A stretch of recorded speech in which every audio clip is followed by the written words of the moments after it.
Take a close look at these graphs. Do you start to see a pattern here? To understand them, we have to take a look at the past. Mr. Gorbachev, tear down this wall.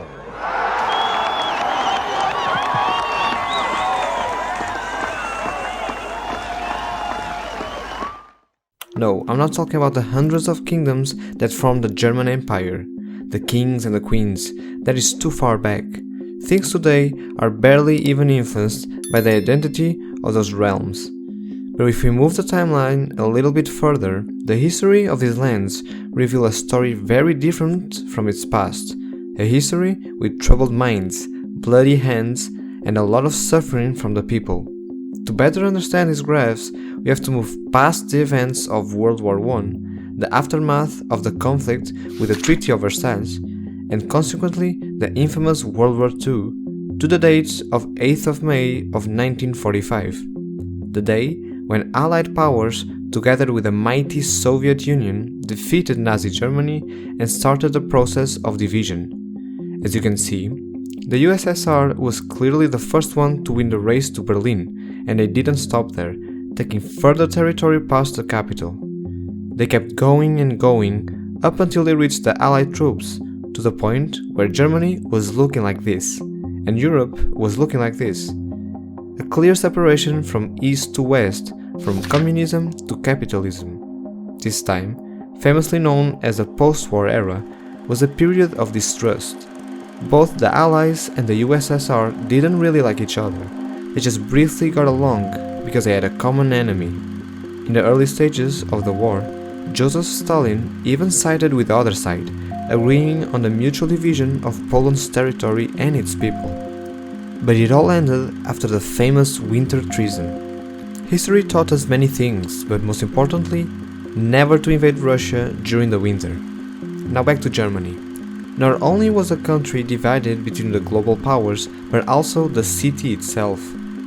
By creating the famous Berlin Wall, both the capital and the nation were now separated by the red values and the blue mentality for the entirety of the next 28 years.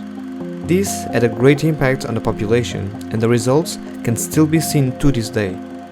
The peculiar situation of Berlin resulted in massive discrepancy between the East and the West, and the standards of living being almost incomparable.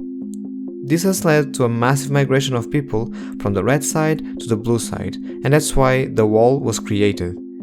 This was also translated to the bigger picture, and people behind the well-known Iron Curtain started to see their lives stagnate when compared to the industrialized West. The years that followed were almost natural, as the countries learned about the great news from the other side and started to get tired of the censorship and propaganda. They started to revolutionize. As time went by, Europe started to become more and more blue and consequently less red.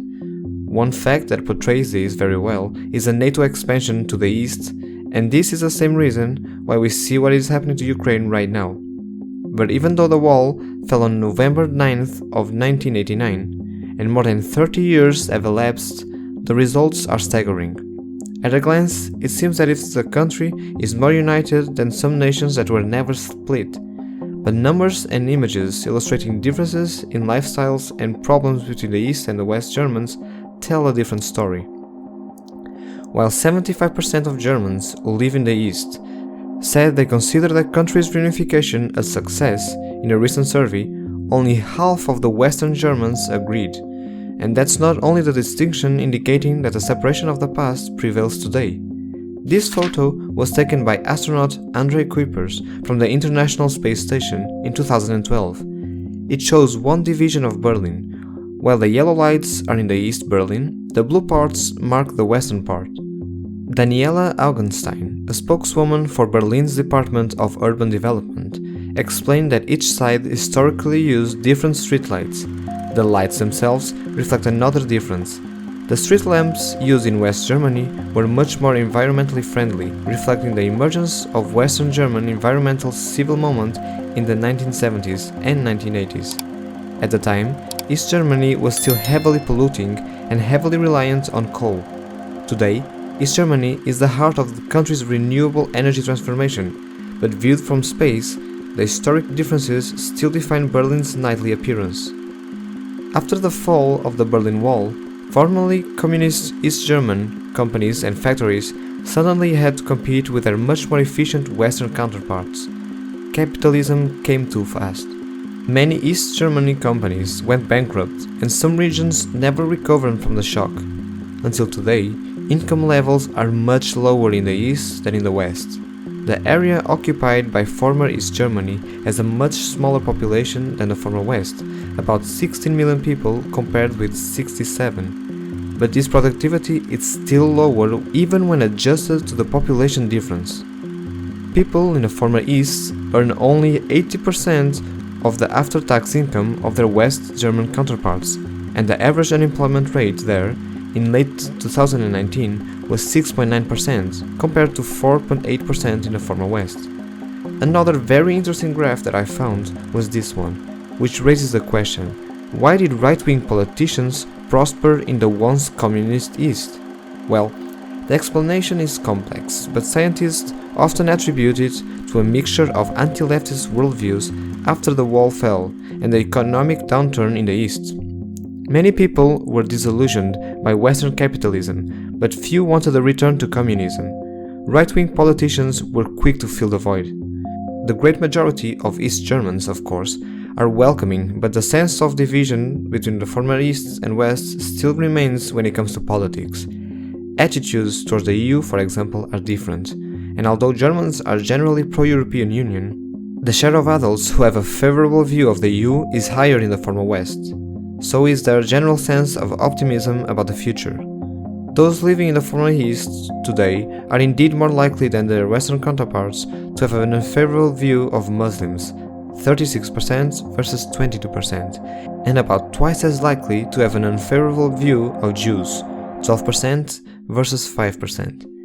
The good news, however, is that despite noticeable differences in political views and economic growth, Germans from all backgrounds overwhelmingly believe the reunification was a positive development. In the East, it was also much more common and politically supported to get a flu shot. Even today, Eastern Germans are more committed to this practice. East Germans also own significantly fewer legal small arms than citizens living in West Germany. Finally, if you travel Europe and you see two German groups at a campground, you might easily be able to distinguish them. Eastern Germans usually sleep in tents, while Western Germans prefer to travel with trailers. I did not find a scientific explanation, but one might argue that it's rooted in Western Germans' longer experience traveling the world. Furthermore, many young Eastern Germans couldn't even afford a car under communism. Trying to buy a trailer would have been more expensive and nearly impossible for most Eastern Germans. Speaking of Eastern Europe, you might want to check out my video on the 3 Seas initiative that plans to unify the former Soviet satellite states into an economic and possibly military union, much like the EU and NATO. Leave a like if you enjoyed the video and I'll see you in the next one. Obrigado.